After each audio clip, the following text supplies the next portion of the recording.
Okay, so I'm going to go through very quickly the procedures to retrofit an existing utility marker with our nesting post system. You'll find this is really quick, it's seamless. You can do it in the field. Obviously today I'm doing it right here in the shop. So what you'll find in your kit, your nesting post kit, is basically three main items. So you'll have your floor, that is obviously the floor of your nesting cavity. It has drainage holes so the rainwater can drain and it doesn't flood out the nest. And then you basically have the roof, which is a two-piece roof, which also provides shade. Obviously, you order it in the color that matches your right-of-way marker that you're going to retrofit. Along with these will also be stainless steel fastening. So these stainless steel screws will come along with it. Some of the tools you'll want to have on hand when you're doing this retrofit, I like to have a staple remover, one of these that are like a pointed blade. You'll need a screw gun. You'll need an 1.5" hole saw bit to make the bird entrance hole. Then your drive bit for your screws, Sharpies, and your tape measure.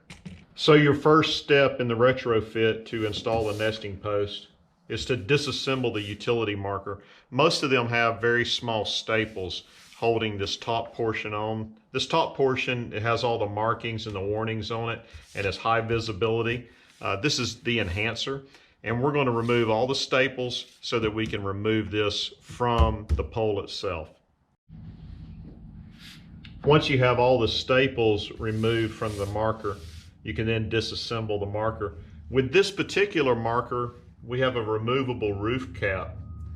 Now, this roof cap will be discarded, but some markers, the roof cap is not removable like this one, and so you would have an extra step where you would need to take a reciprocating saw and saw the top off, just like we're taking the top off here.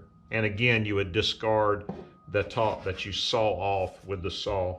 But on this one, it's really easy. We remove the staples and the entire thing comes apart easily for us. So now that we've disassembled our marker, we're going to take some measurements and place our entrance hole for our birds. And, you know, obviously you want your bird entrance hole to be between the warning writing, the warning labels. So just find that space between the warning labels, and that's where you're going to place your bird entrance hole. And to make the marks, I like for my entrance to be about 3 inches from the top.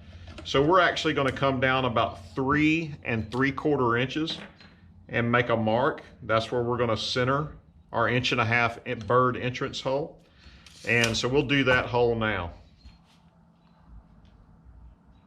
So now that we've got our bird entrance hole drilled out, just clean around that entrance hole a little bit with your fingers. Just make sure there's nothing sharp left there. And then we're going to measure down.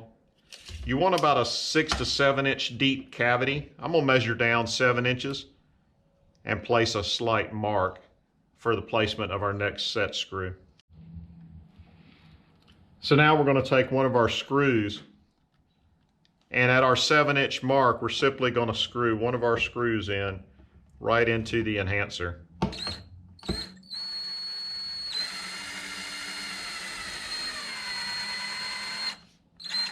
You don't have to go all the way, but about halfway in will be fine.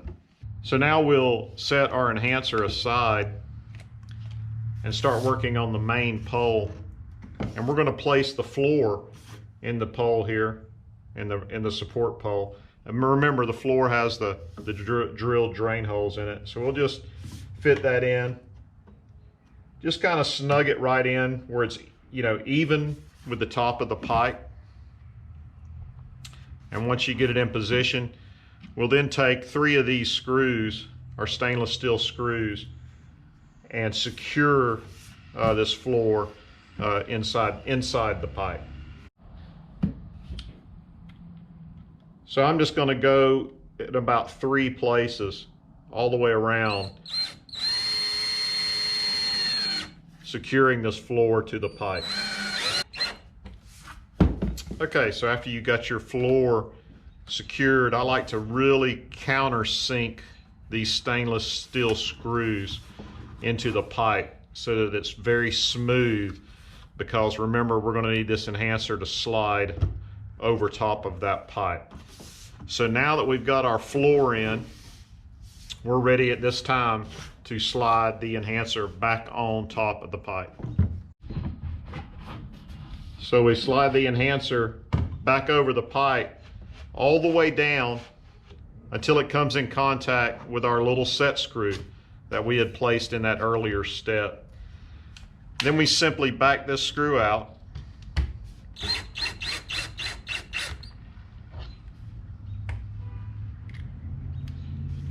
Slide our pipe on about another 1/2 inch, and then put this screw back in to secure it.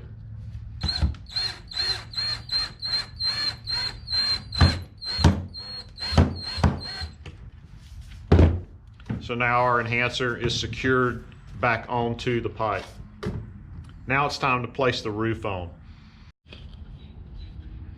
The roof piece from the kit simply slides and fits right into the pipe, right on the very top of the utility marker and now nesting post bird cavity habitat. And it's held in place by 1 or 2 stainless screws as well that you'll fit into here.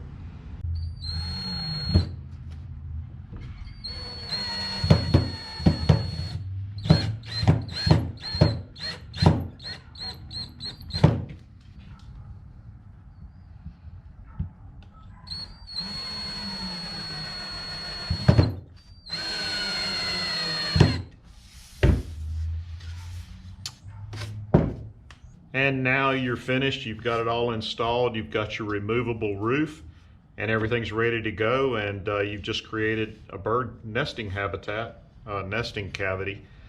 Some folks ask what orientation the entrance hole should be. Should it be north, south, east, west, so forth? And really, it's not critical. What I would advise is try not to have this entrance hole facing a busy interstate highway, for example. It could be adjacent to a busy highway, but I would prefer that entrance hole face away from the highway or parallel, but certainly not out towards the highway. But other than those types of considerations, it's not really critical which direction your nesting hole faces.